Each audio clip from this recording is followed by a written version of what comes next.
السلام علیکم ورحمۃ اللہ وبرکاتہ۔ بسم اللہ الرحمن الرحیم، الحمد للہ رب العالمین، والصلاة والسلام علی رسولہ الامین، نبینا محمد وعلی آلہ واصحابہ اجمعین ومن تبعهم بإحسان الى یوم الدین، اما بعد۔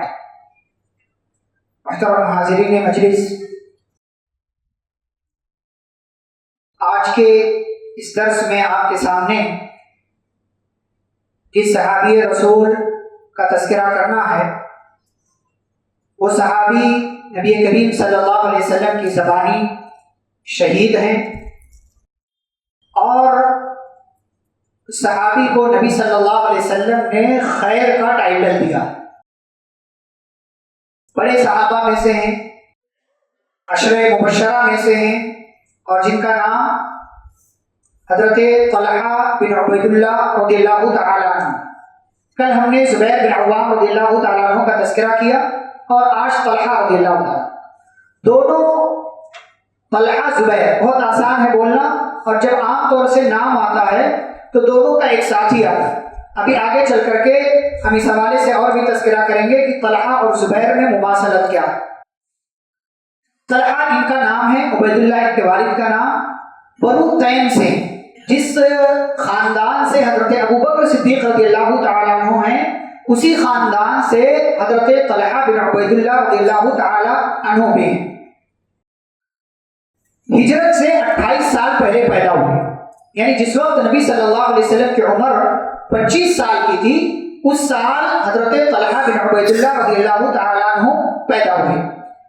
اور شروع میں یعنی زمانے جاہلیت میں ان کا جو من تھا، ان کا جو دل تھا، یہ لوگوں کو اور ماحول کو دیکھ کر بہت پریشان رہتے تھے کہ لوگ کس طرح کی زندگی گزار رہے ہیں۔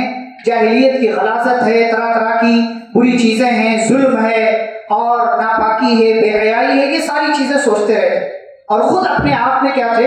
حضرت طلحہ رضی اللہ تعالیٰ عنہ صاف ستھری زندگی گزارنے والے اور عمدہ طریقے سے اپنی زندگی کی گاڑی آگے بڑھانے والے۔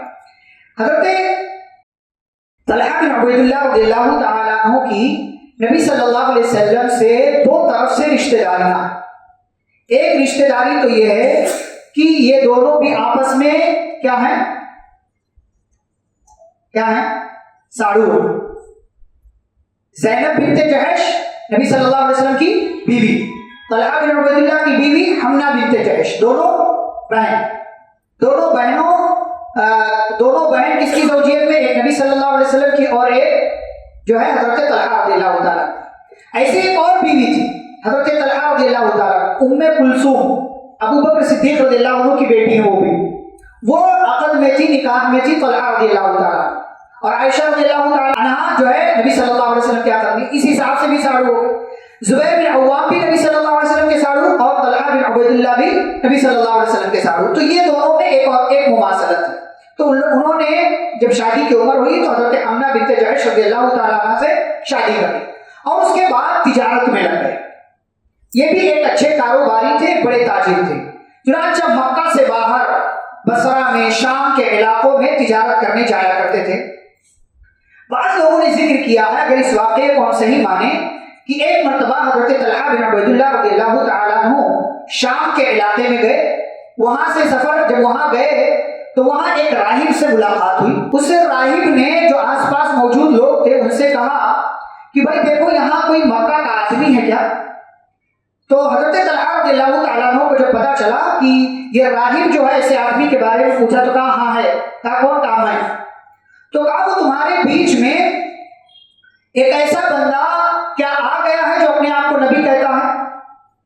تو اس وقت جب سفر پر گئے تھے تو کوئی ایسا بندہ نہیں تھا، یعنی نبی صلی اللہ علیہ وسلم نے نبوت کا اعلان نہیں کیا تھا، آپ کو نبوت نہیں ملی تھی۔ تو کہا کہ دیکھو یہی وہ زمانہ ہے، اسی زمانے میں وہ نازل ہونے والے ہیں، مکہ میں آئیں گے اور پھر کھجوروں کی وادیوں کے درمیان یعنی مدینہ ہجرت کر کے جائیں گے۔ صفات بتائی اسے۔ حضرت طلحہ بن عبید اللہ رضی اللہ تعالیٰ عنہ جب واپس آئے شام کے سفر سے تو ادھر پیارے نبی صلی اللہ علیہ وسلم کو نبوت مل چکی تھی، آپ اعلان کر چکے تھے، اور آپ کی بات آپ کے 4 قریبی لوگوں نے مان لیا تھا، اور 1-2 لوگوں نے نبی صلی اللہ علیہ وسلم کی بات قبول کی، تو ٹوٹل 7 لوگ مسلمان ہوئے تھے. حضرت ابوبکر صدیق رضی اللہ تعالیٰ عنہ سے چونکہ قرابت تھی پہلے سے، دونوں ایک ہی خاندان کے ہیں، اس وجہ سے ابوبکر صدیق رضی اللہ تعالیٰ عنہ کے پاس پہنچے. ابوبکر صدیق رضی اللہ تعالیٰ عنہ سے پوچھا ایسی ایسی بات ہے، مجھے ایسا پتا چلا ہے کہ ایسا ہے، کہاں ہے؟ پھر ابوبکر صدیق رضی اللہ تعالیٰ عنہ نے ان کو اسلام کی دعوت پیش کی. فوراً حضرت طلحہ بن عبید اللہ رضی اللہ تعالیٰ عنہ نے اسلام قبول کر لیا. کیوں؟ کیونکہ شام میں سن کر کے آئے تھے ایک نبی ایک پیغمبر آنے والے، فوراً اسلام قبول کر لیا. اس طریقے سے یہ 8ویں صحابی ہوئے ترتیب کے اعتبار سے جنہوں نے نبی صلی اللہ علیہ وسلم کی لائی ہوئی شریعت کو قبول کیا. اب جب ان دونوں نے ابوبکر صدیق رضی اللہ تعالیٰ عنہ اور یہ، تو بعض لوگوں نے ذکر کیا ہے کہ ان دونوں کو ان کے خاندان والے سزا دیتے تھے اور ظلم و ستم کرتے تھے کہ چھوڑ دو، لیکن ان دونوں نے نبی صلی اللہ علیہ وسلم کے لائے ہوئے دین کو نہیں چھوڑا. اور یہ سلسلہ مکہ میں چلتا رہا. طلحہ رضی اللہ تعالیٰ عنہ مکہ میں رہے اور اس کے بعد پھر سفر کر کے ہجرت کر گئے جب نبی صلی اللہ علیہ وسلم نے ہجرت کا حکم دیا. اب یہاں طلحہ بن عبید اللہ رضی اللہ تعالیٰ عنہ کی کچھ فضیلتیں دیکھیں. پہلی فضیلت عشرہ مبشرہ میں سے ایک. اچھا، عشرہ مبشرہ کا مطلب 10 وہ صحابہ جن کو جنت کی بشارت ملی. تو کیا یہی 10 صحابہ؟ حضرت خدیجہ کا بھی تو نام ہے، حسن حسین کا بھی نام ہے، عائشہ رضی اللہ تعالیٰ عنہ کا نام ہے، فاطمہ رضی اللہ تعالیٰ عنہ کا نام ہے، عکاشہ بن محصن کا نام ہے، کئی بہت سارے صحابہ. تو یہ 10 کیوں نام لیا جاتا جی؟ ایک مجلس میں نبی صلی اللہ علیہ وسلم نے ان 10 کا نام لیا. ابو بکر فی الجنہ، عمر فی الجنہ، عثمان فی الجنہ، علی فی الجنہ، طلحہ فی الجنہ، زبیر فی الجنہ. 10 صحابہ کا آپ صلی اللہ علیہ وسلم نے نام لیا، اس لیے یہ لوگ خاص ہیں. ورنہ بہت سارے صحابہ ہیں جن کو نبی صلی اللہ علیہ وسلم نے اسی دنیا میں اپنی زبانی کہا کہ یہ جنتی ہے، جنتی ہے، جنتی، لیکن عمومی طور سے کیا ہے، سارے صحابہ جنتی. وَكُلًّا وَعَدَ اللَّهُ الْحُسْنَى، ہر ایک سے اللہ نے حسنہ کا وعدہ کیا. حسنہ کیا ہے؟ جنت. لِلَّذِينَ أَحْسَنُوا الْحُسْنَى وَزِيَادَةٌ، جنہوں نے دنیا میں اچھا کام کیا ان کے لیے کیا ہے؟ حسنہ، یعنی جنت ہے. اور جنت میں ایک اور اضافی چیز ہے، یعنی اللہ رب العالمین کا دیدار ہے، اللہ کا دیدار نصیب ہوگا. تو عشرہ مبشرہ میں سے ایک ہیں حضرت طلحہ بن عبید اللہ رضی اللہ تعالیٰ. دوسری فضیلت کیا ہے؟ پہلے اسلام قبول کرنے والے 8 افراد میں سے ایک ہیں. تیسری فضیلت کیا ہے؟ عمر رضی اللہ تعالیٰ عنہ نے اپنی وفات کے وقت جو کمیٹی بنائی 6 لوگوں کی، مجلس شورا کی، آپس میں جس کو چاہے خلیفہ بنا لے مشورہ کر کے، ان میں سے ایک ہے حضرت طلحہ بن عبید اللہ رضی اللہ تعالیٰ. اور ان 5 لوگوں میں سے ایک ہیں جن 5 لوگوں نے ابو بکر رضی اللہ تعالیٰ عنہ کی دعوت سے متاثر ہو کر کے اسلام قبول کیا. حضرت طلحہ بن عبید اللہ رضی اللہ تعالیٰ عنہ مدینہ پہنچے. اب مدینہ پہنچنے کے بعد جب سن 2 ہجری میں جنگ بدر ہوئی اور اس کے بعد کی جو جنگیں ہوئی، ساری جنگوں میں حضرت طلحہ نبی صلی اللہ علیہ وسلم کے ساتھ رہے سوائے جنگ بدر کی. کیا وجہ ہے؟ جنگ بدر میں کیوں شامل نہیں رہے حضرت طلحہ بن عبید اللہ رضی اللہ تعالیٰ عنہ؟ نہیں شامل ہے. کیا وجہ بنی؟ یہ شام میں پہلے تجارت کی غرض سے چلے گئے تھے.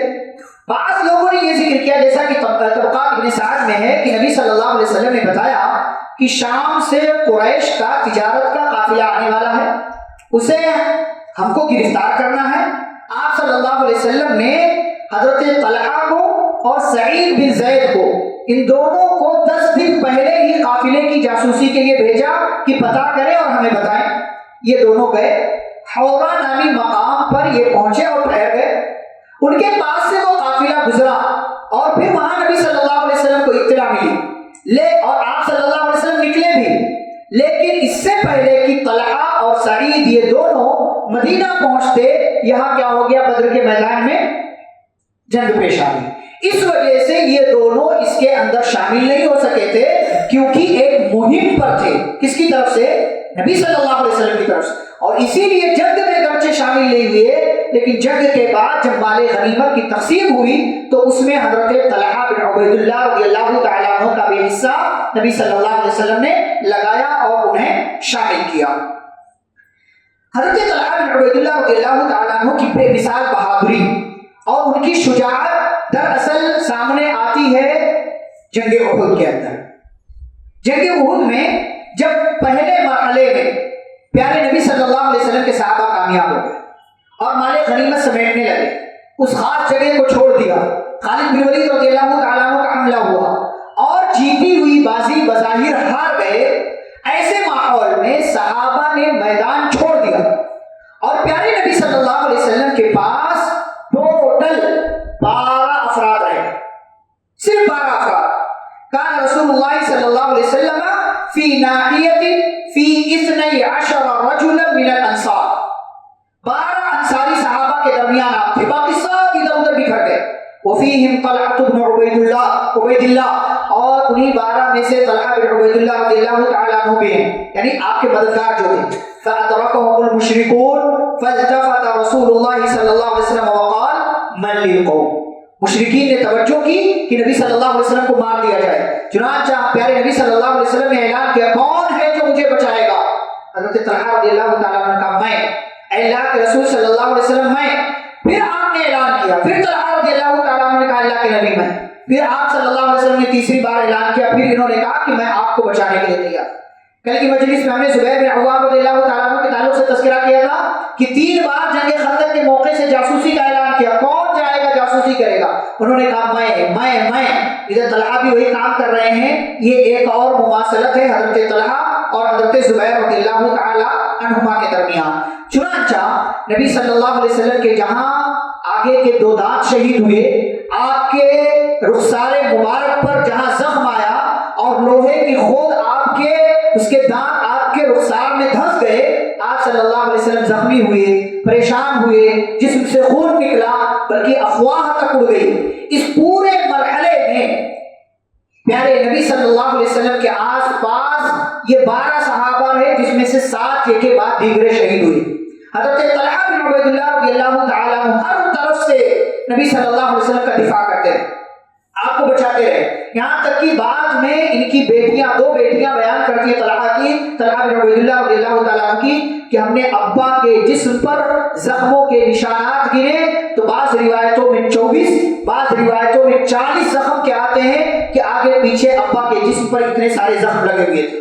پیر سے لڑکھڑا رہے ہیں لیکن نبی کریم صلی اللہ علیہ وسلم کی حفاظت کر رہے ہیں. بلکہ جب مشرکوں کا ریلا آیا تو حضرت طلحہ بن عبید اللہ رضی اللہ تعالیٰ عنہ نے نبی صلی اللہ علیہ وسلم کو اٹھایا اور اٹھا کر کے گھاٹی کے درمیان, وادی کے درمیان لے کر کے چلے گئے تاکہ نبی کریم صلی اللہ علیہ وسلم کی حفاظت کی جا سکے اور آپ صلی اللہ علیہ وسلم کو بچایا جا سکے. اسی خاص موقع پر آپ صلی اللہ علیہ وسلم نے حضرت طلحہ بن عبید اللہ رضی اللہ تعالیٰ عنہ کی اس شجاعت اور بہادری کو دیکھ کر کے آپ صلی اللہ علیہ وسلم نے فرمایا تھا من سرہ ان ينظر الى شہید یمشی علی وجہ الارض فلینظر الى طلحہ بن عبید اللہ, کہ جسے یہ بات پسند ہو کہ زمین پر چلتا پھرتا کوئی شہید آدمی دیکھے تو وہ حضرت طلحہ کو دیکھے. یہ بشارت نبی کریم صلی اللہ, حالانکہ ابھی جنگ احد ہو رہی ہے اور جنگ احد کے بعد تقریباً 33 سال تک زندہ رہے حضرت طلحہ رضی اللہ تعالیٰ. 33 سال 33 سال تک زندہ رہے. نبی کریم صلی اللہ علیہ وسلم اعلان کر رہے ہیں کہ جسے اس بات سے خوشی ملتی ہو کہ وہ زمین پر چلتا پھرتا شہید آدمی دیکھے تو اسے طلحہ بن عبید اللہ رضی اللہ تعالیٰ عنہ کو دیکھ لینا چاہیے. یہ مقام اور یہ شرف جو پیارے نبی صلی اللہ علیہ وسلم کی زبانی حضرت طلحہ بن عبید اللہ رضی اللہ تعالیٰ عنہ کو حاصل ہوا. ایسے ہی طلحہ بن عبید اللہ رضی اللہ تعالیٰ عنہ نے پیارے نبی صلی اللہ علیہ وسلم کی زبانی ایک بہت بڑا ٹائٹل پایا. وہ ٹائٹل کیا ہے؟ طلحہ الخیر, خیر کا ٹائٹل ملا کہ طلحہ تو خیر والے. ایک روایت میں طلحہ الجود, کہ طلحہ بڑے سخی ہیں, فیاض ہیں, اللہ کے راستے میں خرچ کرنے والے ہیں. اس کی کچھ مثالیں ہم لوگ دیکھتے ہیں کہ طلحہ بن عبید اللہ رضی اللہ تعالیٰ عنہ نے اللہ رب العالمین کے راستے میں کس طریقے سے مال خرچ کیا. میں نے کہا تاجر آدمی, تجارت کیا کرتے. ایک مرتبہ آپ صلی اللہ علیہ وسلم نے جب ان کے بارے میں کہا کہ طلحہ بڑے سخی ہیں, فیاض ہیں, اللہ کے راستے میں خرچ کرتے ہیں, تو اس کی وجہ کیا ہے کہ اشترا بئرن, کہ انہوں نے مدینے میں ایک کنواں خریدا تاکہ مسلمان وہاں سے پانی لے سکیں. ایک کنواں سے خریدا تھا حضرت عثمان رضی اللہ تعالیٰ, کیا نام اس کا؟ بئر روما. بئر روما جو ایک یہودی کا تھا, پہلے آدھا لیا تھا اور پھر بعد میں پورا دے دیا اور مسلمانوں کے لیے وقف کر دیا. حضرت عثمان رضی اللہ تعالیٰ عنہ. حضرت طلحہ بن عبید اللہ رضی اللہ تعالیٰ عنہ نے بھی ایک کنواں خریدا. کہ اصل میں مکہ میں مدینے میں جو آبادی تھی ان لوگوں کو میٹھے پانی کے لیے کنویں سے ہی پانی لینا پڑتا تھا. باقی نہر کا پانی یا بارش کا پانی جو اسٹور کر لے جمع کر لے وہ دوسرے استعمال کے لیے، لیکن پینے کے لیے میٹھا پانی یہی 2-4-5 کنویں تھے. انہیں میں سے ایک کنواں حضرت طلحہ بن عبید اللہ نے خریدا. اور ایک مرتبہ آپ صلی اللہ علیہ وسلم اور آپ کے ساتھیوں کے لیے کئی بکریاں ذبح کر کے کھانے کا انتظام بھی کیا. یہ سخاوت اور فیاضی تھی حضرت طلحہ رضی اللہ تعالیٰ عنہ کی. ایک مرتبہ اور آپ نے کیا کیا، جنگ تبوک جب ہوئی، کون سی ہجری میں جنگ تبوک؟ نبی صلی اللہ علیہ وسلم کے زمانے میں. سیرت کا ایک پہلو ہے، سیرت کی ایک جنگ ہے. 9 ہجری میں نبی صلی اللہ علیہ وسلم کی زندگی میں پیش آنے والی آخری جنگ اور آخری غزوہ. حالانکہ لڑائی نہیں ہوئی لیکن آپ صلی اللہ علیہ وسلم نکلے کتنے صحابہ کو لے کر کے؟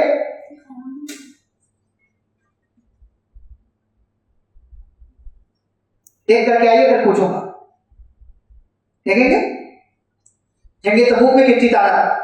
جی، تو آپ بہت بڑا لشکر، تو آپ دیکھیے کتنا بڑا لشکر. اس بڑے لشکر کی تیاری کے لیے مال جمع کرنا تھا.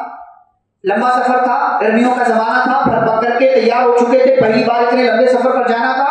آپ صلی اللہ علیہ وسلم نے کہا لاؤ دو مجھے، کہ تاکہ جنگ کے لیے لشکر کو تیار کیا جا سکے، سامان اکٹھا کیا جا سکے. بڑے بڑے صحابہ، حضرت عثمان رضی اللہ تعالیٰ عنہ آپ جانتے سنیں گے انشاءاللہ ان کی سیرت میں، اور ایسے ہی حضرت عبدالرحمن بن عوف، ابو بکر صدیق، عمر فاروق رضی اللہ تعالیٰ عنہ اجمعین، سب نے لا کر کے دیا. حضرت طلحہ بن عبید اللہ رضی اللہ تعالیٰ عنہ نے کہتے انفق مالا کثیرا فی تجہیز غزوۃ العسرہ، اس مشکل جنگ کی تیاری کے لیے حضرت طلحہ رضی اللہ تعالیٰ عنہ نے اپنا بہت سارا مال خرچ کیا. بہت سارا مال، اس میں جو ہے نقد بھی ہے، اور اس میں بعض روایتوں میں آتا ہے کہ کھجور، بہت ساری کھجوریں لا کر کے نبی صلی اللہ علیہ وسلم کو دے دی تاکہ غزوے کی تیاری کیا جا سکے، لوگوں کے لیے کھانے کا انتظام ہو سکے. ایسے ہی ایک مرتبہ مال خرچ کیا حضرت طلحہ رضی اللہ تعالیٰ عنہ نے کہ افتدا عشرۃ من اسرى بدر بمالی، کہ بدر میں کچھ قیدی ایسے تھے جن کو نہ لکھنا پڑھنا آتا تھا اور نہ ہی جن کے پاس مال تھا کہ وہ فدیہ دے کر کے اپنے آپ کو چھڑا سکے. پڑھنا بھی نہیں آتا تھا، اور دو ہی آپشن تھے کہ جن کو پڑھنا لکھنا آتا ہے وہ مدینے کے بچوں کو پڑھنا لکھنا سکھا دے، اور جن کے پاس مال ہے، جن کو پڑھنا لکھنا نہیں آتا، وہ کیا کرے، وہ خرچہ کر دے اور لا کر کے ہمیں فدیہ دے دے اور بدلے میں اپنی جان چھڑا لے.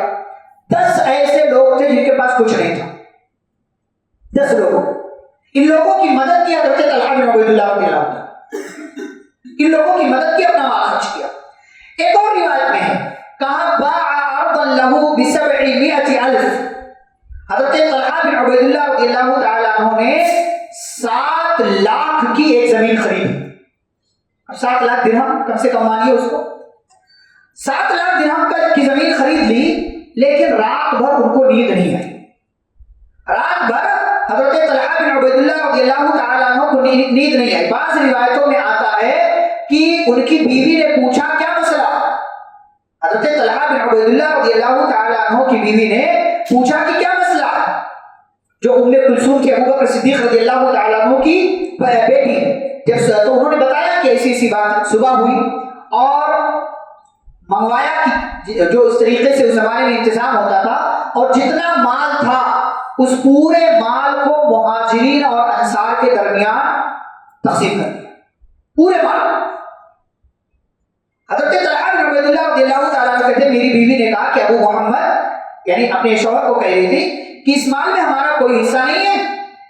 تو کہا سارا دن تم کہا کہ پہلے بتانا تھا، جو باقی بچا وہ تمہارا ہے. صرف ایک تھیلی باقی بچی تھی، اس میں تقریباً 1000 درہم تھا، باقی 7 لاکھ درہم وہ سب تقسیم کر دیا اللہ کے راستے. 7 لاکھ میں سے صرف 1000 بچا، باقی 6,99,000 وہ اللہ رب العالمین کے راستے میں خرچ کر دیا مہاجرین اور انصار کے درمیان. ایک روایت میں خاتون کہتی ہیں کہ میں ایک دن حضرت طلحہ کے پاس آئی، وہ کچھ طبیعت میں ان کے کچھ بوجھل پن تھا. میں نے کہا طلحہ کیا بات ہے، بوجھل سے نظر آ رہے ہیں، کیا کوئی بیوی یا گھر والوں کی جانب سے کوئی پریشانی ہے؟ تو انہوں نے کہا نہیں واللہ ایسی کوئی بات نہیں. اور مجھے وہ عورت کہتی ہیں کہ مجھے مخاطب ہو کر کے کہا کہ تم ایک مسلمان کے لیے بہترین غمخوار ہو، یعنی تم نے خیریت پوچھی ہے، میرے پاس دراصل کچھ مال ہے، اسی مال نے مجھے پریشان کر رکھا ہے۔ ہمارے پاس مال نہ ہوتا تو ہم پریشان ہوتے، ان کے پاس مال ہے تو یہ پریشان ہے، مال ہے تو پریشان ہے۔ تو وہ عورت کہنے لگی، میں نے کہا اس نے تو ہمیں مبتلا کر رکھا، اس سے مطلب مال کی وجہ سے پریشان ہونے کی کیا ضرورت ہے، جائیے بانٹ دیجیے اگر یہی پریشانی ہے تو۔ یہ سن کر کے حضرت طلحہ نے غلام سے کہا کہ میرے قریبی رشتہ داروں کو بلاؤ، تمام لوگ آ گئے تو وہ مال ان کے درمیان بانٹ دیا۔ تو کہتی ہے جو بانٹنے والا تھا، جسے آپ منشی کہتے ہیں یا جو پی اے کہتے ہیں، ملازم کہتے ہیں، سیکریٹری کہتے ہیں، جو بھی کہہ لیجیے، جب میں نے اس سے پوچھا کہ وہ تقسیم کر چکا کتنا مال تھا، تو کہا 4 لاکھ درہم۔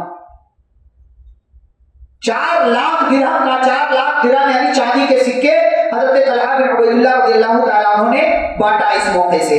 اور ایسے ہی آپ دیکھیے حضرت طلحہ بن عبید اللہ رضی اللہ تعالیٰ عنہ نے ایک مرتبہ 1 لاکھ درہم خرچ کیا، تصدق ب100,000 درہم، 1 لاکھ درہم خرچ کیا، ثم لم یجد ما یلبس الا شیئا قدیما، پہننے کے لیے کچھ بچا نہیں سوائے پرانے کپڑے۔ یہ طلحہ بن عبید اللہ، اسی لیے نبی صلی اللہ علیہ وسلم نے ٹائٹل دیا طلحہ الخیر، طلحہ الجود، فیاض ہیں، سخی ہیں، اللہ کے راستے میں خرچ کرنے والے۔ اچھا ایک اور کام کرتے تھے صحابہ جو تھے نا، وہ نبی صلی اللہ علیہ وسلم کے جو رشتہ دار تھے ان کا بھی بڑا خیال رکھتے تھے، بطور خاص ازواج مطہرات کا، اہل بیت کا۔ چنانچہ حضرت طلحہ رضی اللہ تعالیٰ عنہ اما عائشہ رضی اللہ تعالیٰ عنہ کے پاس ہر سال بھیجتے تھے، کتنا؟ 10,000 درہم، 10,000 درہم ہر سال بھیجتے تھے۔ کیوں؟ تاکہ اما عائشہ رضی اللہ تعالیٰ عنہ کو وہ مال ملے اور اما عائشہ رضی اللہ تعالیٰ عنہ وہ مال اللہ کے راستے میں خرچ کر سکے۔ یہ طلحہ بن عبید اللہ رضی اللہ عنہ کہتے ہیں ایک اور خوبی کیا تھی کہ آس پاس قرضدار تلاش کرتے تھے کہ کوئی قرضدار ملے اور اس کے قرضے کی اگر مجھ سے ممکن ہو تو میں ادائیگی کر دوں۔ بہت سارے قرضدار رہتے تھے اس زمانے میں، چنانچہ ان کے اپنے قبیلے کے 2 قرضدار ملے۔ ایک قرضدار ہیں عبید بن معمر، کتنے قرضہ ہے پتہ ہے؟ 80,000 درہم قرضہ تھا ان کے اپنے خاندان کے۔ چنانچہ ان کو پتا چلا فقد سدد، حضرت طلحہ نے ان کی طرف سے وہ سب ادا کر دیا، سب ادا کر دیا۔ ودفع عن رجل 230,000، اور ایک دوسرے خاندان ہی کے فرد کی جانب سے 30,000 درہم کی ادائیگی کی حضرت طلحہ بن عبید اللہ کے نام۔ کیوں؟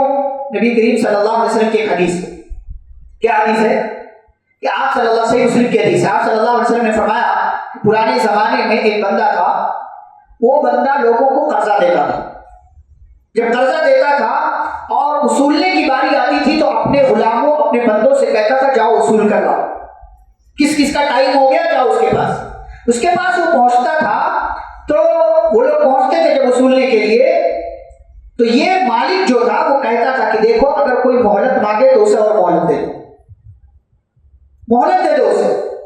پھر وصولنے کا ٹائم جب آتا تھا تو یہ لوگ پہنچتے تھے، وصولنے کے بعد کسی نے معذرت کر لیا نہیں ابھی نہیں ہو پائے گا، کل ہو جائے گا، پرسوں ہو جائے گا، تو نظر انداز۔ یہ مالک کا جملہ ہوتا تھا کہ لوگوں جاؤ وصولنے لیکن سختی نہیں کرنا، تم نظر انداز کر دینا، اگر کوئی نہ دے پائے لعل اللہ ان یتجاوز عنا، ہو سکتا ہے قیامت کے دن اللہ ہماری بھی غلطیاں درگزر کر دے۔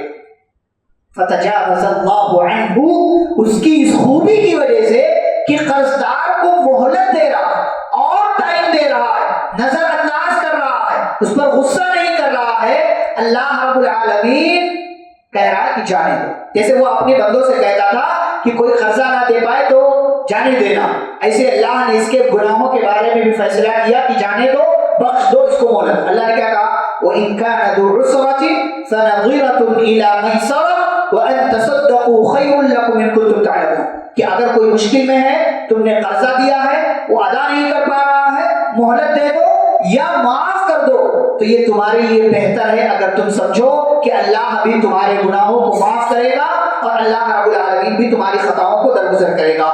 یہ طلحہ بن عبید اللہ رضی اللہ تعالیٰ عنہ کی خوبی ہے کہ حضرت طلحہ بن عبید اللہ رضی اللہ تعالیٰ عنہ نے اتنا سب کچھ اپنا مال اللہ رب العالمین کے راستے میں لگایا اور اللہ کے راستے میں خرچ کیا۔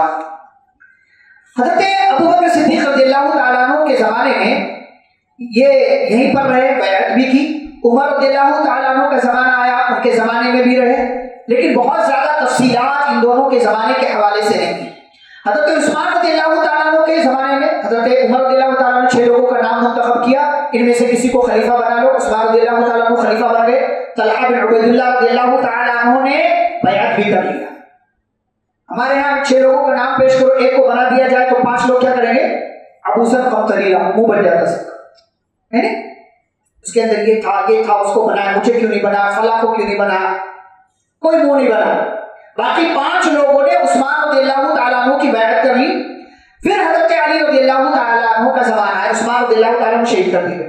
علی رضی اللہ تعالیٰ عنہ کا دور آیا تو کل ہم ذکر کر چکے ہیں یہ جنگ جمل ہوئی، اس کی وجہ کیا ہے، تفصیلات کیا ہے، کل ہم نے بیان کیا ہے۔ تو حضرت طلحہ اور زبیر دونوں کس کے ساتھ تھے؟ اما عائشہ رضی اللہ تعالیٰ عنہ کے لشکر کے ساتھ تھے۔ اور پھر ہوتے ہوتے جنگ جمل میں انہوں نے مصلحانہ کردار بھی ادا کیا حضرت طلحہ رضی اللہ تعالیٰ عنہ، کہ ہو سکتا ہے اصلاح ہو جائے، اصلاح ہو جائے، اصلاح ہو جائے۔ چنانچہ ایک راوی بیان کرتے ہیں کہ میں نے دیکھا کہ حضرت طلحہ رضی اللہ تعالیٰ عنہ بیٹھے ہوئے تنہا رہنے کو پسند کرتے، اسی لیے بہت زیادہ ان کی زندگی کے بارے میں باتیں نہیں۔ چنانچہ کہتے میں پہنچا ان کے پاس، میں نے پوچھا کہ اے ابو محمد، ان کی کنیت، آپ تنہائی پسند تھے، آپ ان ہنگاموں سے دور رہتے تھے، ناپسند کرتے تھے، کہ لیکن میں اب دیکھ رہا ہوں کہ آپ اس لڑائی میں شامل ہیں، تو چھوڑ دیجیے، اس لڑائی میں شامل مت ہوئیے، حصہ دار مت بنیے۔ تو انہوں نے کہا، جو صاحب آئے تھے ان کو سمجھاتے ہوئے، کہ علقمہ مجھ پر ملامت کے تیر نہ برساؤ، ابھی کل ہی کی بات ہے، یعنی زیادہ دن نہیں گزرا ہے، ہم دوسروں کے خلاف ایک مٹھی کی مانند اکٹھے تھے، یعنی ہم سب صحابہ، ہم مسلمان، آج ہم 2 لوہے کے پہاڑوں کی مانند ہیں، ہم ایک دوسرے کو دھکیل رہے ہیں، لیکن عثمان رضی اللہ تعالیٰ عنہ کے خون کا مسئلہ ایسا ہے کہ اس مسئلے کو بھی حل کرنا ہے۔ امام صاحبی رحمہ اللہ اس پر تبصرہ کرتے ہوئے کہتے ہیں کہ حضرت طلحہ رضی اللہ تعالیٰ عنہ نے حضرت عثمان کے خون کے بارے میں بدلہ لینے میں جس بے چینی کا مظاہرہ کیا، یہ ان کی اپنی سوچ تھی، اپنا فیصلہ تھا، وہ اپنے فیصلے میں صحیح تھے۔ پہلے انہوں نے ان کے متعلق گرم جوشی نہیں دکھائی تھی، لیکن جب عثمان رضی اللہ تعالیٰ عنہ شہید کر دیے گئے تو انہوں نے عثمان رضی اللہ تعالیٰ عنہ کی حمایت کی، مدد کیا، کہا کہ نہیں، ان کے خون کا بدلہ لینا ہے۔ اور اس طریقے سے وہ صحابی جو تنہا رہنا پسند کرتے تھے لیکن عثمان رضی اللہ تعالیٰ عنہ کی شہادت کا بدلہ لینے کے لیے میدان میں آ گئے، اور میدان میں پہنچ کر کے اس بات کا نعرہ لگایا یا اظہار کیا کہ ہمیں عثمان رضی اللہ تعالیٰ عنہ کے خون کا بدلہ لینا ہے۔ اب عثمان رضی اللہ تعالیٰ عنہ کی شہادت کے بعد یہاں یہ بات بھی یاد رہے، کل میں نے ذکر کیا جو پوائنٹ ہے، کہ یہ جنگ جو ہوئی، یہ لڑائی جو ہوئی، یہ اختلاف جو ہوا، یہ حکومت کے لیے، خلافت کے لیے نہیں تھا۔ کیوں؟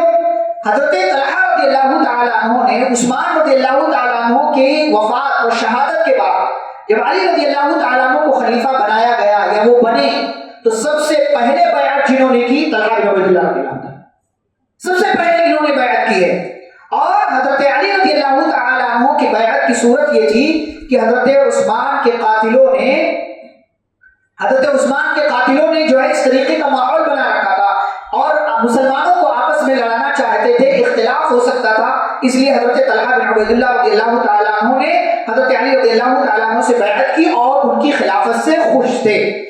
پھر حضرت طلحہ اور زبیر، کل میں نے ذکر کیا کہ زبیر رضی اللہ تعالیٰ عنہ علی رضی اللہ عنہ کے کہنے کی وجہ سے الگ ہو گئے، ان کو ایک مجرم نے مار دیا، عمر بن جرموز نے۔ طلحہ رضی اللہ تعالیٰ عنہ بھی اس جنگ سے الگ ہو گئے، علیحدہ ہو گئے، ان پر بھی حملہ کیا، ان کو بھی ایک بندے نے مارا کس نے؟ مروان بن حکم۔ ابو صبرہ بیان کرتے ہیں کہ جنگ جمل کے دن مروان بن حکم نے حضرت طلحہ بن عبید اللہ کو دیکھا اور کہا اگر میں آج ان سے بدلہ نہ لے سکا تو کبھی نہیں لے سکوں گا، یعنی مجرم ہے، خارجی آدمی ہے، لیکن وہ حملہ کر رہا اور تیر چلایا، حضرت طلحہ رضی اللہ تعالیٰ عنہ کے گھٹنے پر لگا اور اسی زخم کی وجہ سے حضرت طلحہ بن عبید اللہ رضی اللہ تعالیٰ عنہ شہید ہو گئے۔ امام ذہبی رحمہ اللہ فرماتے ہیں کہ حضرت طلحہ رضی اللہ تعالیٰ عنہ کا قاتل اتنا بڑا مجرم ہے جتنا بڑا مجرم حضرت علی کا قاتل ہے۔ کیوں؟ اس لیے کہ دونوں صحابی ہیں، دونوں عشرہ مبشرہ میں سے ہیں، دونوں جنتی ہیں، دونوں نبی کے قریبی ہیں، دونوں سابقین اولین میں سے ہیں، دونوں نے سب سے پہلے نبی صلی اللہ علیہ وسلم پر ایمان لے آئے دونوں، اور دونوں نے مدینے کی جانب ہجرت کی اور نبی کا ساتھ دیا، ابو بکر کا ساتھ دیا، عمر کا ساتھ دیا اور عثمان کا ساتھ دیا رضی اللہ تعالیٰ عنہ اجمعین۔ تو کہتے ہیں امام زابی جتنا بڑا مجرم حضرت علی کا قاتل عبد الرحمن بن ملجم ہے، اتنا ہی بڑا مجرم حضرت طلحہ رضی اللہ تعالیٰ عنہ کا قاتل ہے۔ حضرت علی نے کہا تھا طلحہ کے قاتل کو جہنم کی بشارت دے دو، اور زبیر رضی اللہ تعالیٰ عنہ جن کا ہم نے کل تذکرہ کیا، بعض لوگوں نے ذکر کیا ہے کہ زبیر رضی اللہ تعالیٰ عنہ کا سر مارنے کے بعد سر کاٹ کر کے وہ بدماش عمرو بن جرموس حضرت علی رضی اللہ تعالیٰ عنہ کے پاس لے کر کے آیا اور یہ سوچنے لگا کہ مجھے شاباشی دیں گے، سر لے کر کے آیا۔ حضرت علی رضی اللہ تعالیٰ عنہ نے کہا کہ زبیر کا قاتل جہنمی، حضرت علی رضی اللہ تعالیٰ، جبکہ وہ الگ لشکر میں ہیں، زبیر اور طلحہ الگ لشکر میں ہیں، دونوں کے تعلق سے یعنی طلحہ اور زبیر دونوں کو مارا گیا، دونوں کو شہید کیا گیا۔ نبی صلی اللہ علیہ وسلم زبیر کے قاتل کے بارے میں فرماتے ہیں زبیر کا قاتل جہنمی ہے، اور طلحہ رضی اللہ تعالیٰ عنہ کے قاتل کے بارے میں کہتے ہیں طلحہ کے قاتل کو جہنم کی بشارت دے دو۔ طلحہ بن مطرف کہتے ہیں، اکرامی ہیں، کہتے ہیں حضرت علی حضرت طلحہ رضی اللہ تعالیٰ عنہ کی شہادت کے بعد جہاں وہ گرے تھے وہاں پہنچے تو سواری سے نیچے اترے، انہیں سینے سے لگا کر کے بٹھایا، ان کے چہرے اور داڑھی سے گرد و غبار جھاڑا اور ان پر رحمت کی دعا کرنے لگے اور کہا کاش میں اس جنگ اور اس حادثے سے 20 سال پہلے ہی مر گیا ہوتا۔ یہ حضرت علی رضی اللہ تعالیٰ عنہ کا جملہ ہے۔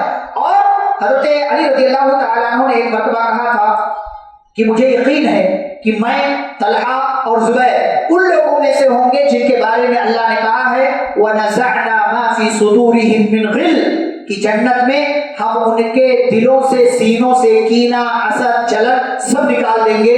ہمیں یقین ہے کہ ہم تینوں ساتھی جنت میں ساتھ ہوں گے اور ہمارے سینوں میں ہمارے دلوں میں ایک دوسرے کے تعلق سے کوئی کینہ اور حسد نہیں ہوگا۔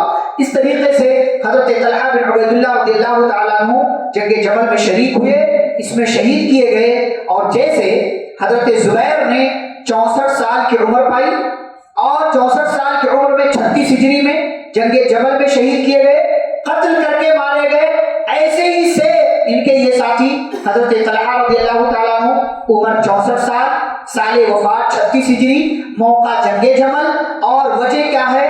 ایک مجرم نے خارجی نے مارا ہے اور قتل کر کے ان کو شہید کیا گیا ہے۔ یہ دونوں کے درمیان مماثلت ہے، طلحہ اور زبیر رضی اللہ تعالیٰ عنہما کے درمیان شہادت کے اعلیٰ مقام ملا حضرت طلحہ رضی اللہ تعالیٰ عنہ کو۔ ہمارے لیے اس میں پیغام کیا ہے؟ پہلی بات، نیکیوں میں جلدی کرنا چاہیے، جب بھی موقع ملے، جہاں بھی موقع ملے، جس بھی طریقے سے موقع ملے، دن نہیں رکھنا چاہیے فلاں دن سے، جمعہ سے، اگلے مہینے سے، رمضان سے، یہاں سے وہاں سے، کوئی دن نہیں، جب بھی موقع ملا فاستبقوا الخیرات، نیکیوں کے کاموں میں، خیر کے کاموں میں ہمیں جلدی کرنا چاہیے، ایک دوسرے سے آگے بڑھنے کی کوشش کرنا ہے۔ طلحہ بن عبید اللہ رضی اللہ تعالیٰ عنہ جیسی ہوشیاری دکھانا چاہیے کہ صرف 8ویں ہیں، 8ویں نمبر، حالانکہ نبی صلی اللہ علیہ وسلم سے بہت زیادہ کوئی تعلق نہیں ہے، لیکن صرف 8ویں نمبر پر ہیں حضرت طلحہ رضی اللہ تعالیٰ عنہ اسلام قبول کرنے اور نبی صلی اللہ علیہ وسلم کی نبوت اور رسالت کی گواہی دینے کے معاملے میں۔ دوسرا پیغام کہ فدائیت اور جانثاری، ہمیں موقع ملے تو ہمیں اللہ کے راستے میں کسی نہ کسی لیول پر خود کو قربان کرنا چاہیے، قربانی دینا چاہیے، جیسے صحابہ نے دیا۔ آج ہمارے لیے جنگوں کا معاملہ نہیں ہے، ہمیں کیا دینا ہے؟ مال کی قربانی، نیند کی قربانی، وقت کی قربانی، دکان میں بیٹھنے کے بجائے نماز کے وقت مسجد میں آنے کی قربانی، یہی سب ہمارے لیے بہت بھاری لگتا ہے۔ یہ فدائیت، یہ جانثاری، یہ اللہ اور اس کے رسول صلی اللہ علیہ وسلم سے محبت کا ایک اعلان یہ بھی ہے کہ ہمیں اللہ سے اور اس کے رسول صلی اللہ علیہ وسلم سے محبت ہے تو اس محبت کا اظہار ہونا چاہیے، فدائیت اور جانثاری کا جذبہ ہونا چاہیے۔ اور آخری بات، فیاضی اور سخاوت، اللہ نے مال دیا ہے تو مال خرچ کیجیے، اپنے اوپر خرچ کیجیے، اہل و عیال پر خرچ کیجیے، لیکن اس میں فضول خرچی نہیں ہونا چاہیے، بلا وجہ نہیں ہونا چاہیے۔ فیاضی اور سخاوت، رشتہ داروں پر، قریبی لوگوں پر، مسکینوں پر، ضرورت مندوں پر جتنا خرچ کریں گے اللہ تعالیٰ دے گا۔ انفق انفق علیک، تو خرچ کر میں تجھ پر خرچ کروں گا، اللہ رب العالمین نے اعلان کیا۔ اور اللہ نے وعدہ کیا جو بھی دو گے تو تمہاری طرف پلٹ کر کے آئے گا. اللہ رب العالمین اس کا بھرپور بدلہ دے گا. صحابہ کرام جتنا دیتے تھے اس سے زیادہ آ جاتا تھا ان کے پاس. یہ ایمان کی بات ہے, یہ ایمان اور عقیدے کی بات ہے. ہمیں بھی دینا چاہیے, ہم اپنی ذات پر بھی خرچ کریں. نبی صلی اللہ علیہ وسلم نے کیا فرمایا؟ انسان کا اپنا مال, انسان کہتا ہے میرا مال میرا مال. کیا اس کا مال؟ جو مال ہے صرف 3 طرح کا مال اس کا ہے. ما اکل فافنا, جو کھا لیا کھا کر ختم کر دیا. ہاں, انسان کو اچھا کھانا چاہیے. وما لبس فابلا, جو پہن لیا پہن کر پرانا کر دیا. انسان کو اچھا پہننا بھی چاہیے اگر اللہ نے دیا ہے. اواقا فقتنا, یہ اللہ کے راستے میں دے دیا اور اللہ نے اسے اسٹور کر کے رکھ لیا. اس کا بدلہ دنیا میں بھی دے گا, اس کا بدلہ آخرت میں دے گا. وما سوا ذالک, ان 3 طرح کے مال کے سوا جو مال انسان کے پاس ہے فهو ذاهب, وہ ختم ہونے والا ہے. وتاركه للناس, اور وہ انسان اس کو لوگوں کے لیے اسی دنیا میں چھوڑ کر چلا جائے گا. اس کی اولاد, اس کے گھر والے اس کے مال پر عیش کریں. افسوس نہیں ہے کہ ہم اپنا ہی مال اپنے فائدے کے لیے, آخرت میں نیکیوں کے لیے, آخرت میں نجات کے لیے ہم اپنا ہی مال اللہ کے راستے میں نہ دے پائے. یہ بہت افسوس کی بات ہے.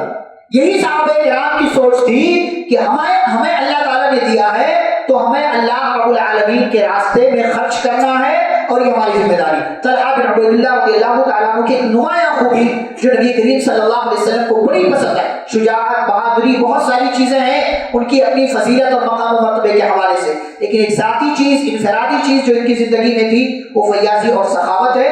ہمیں بھی اپنے لیول پر, اپنے جو ہے وسعت اور طاقت اور استطاعت کے حساب سے ہمیں بھی فیاضی اور سخاوت کا ثبوت پیش کرنا چاہیے.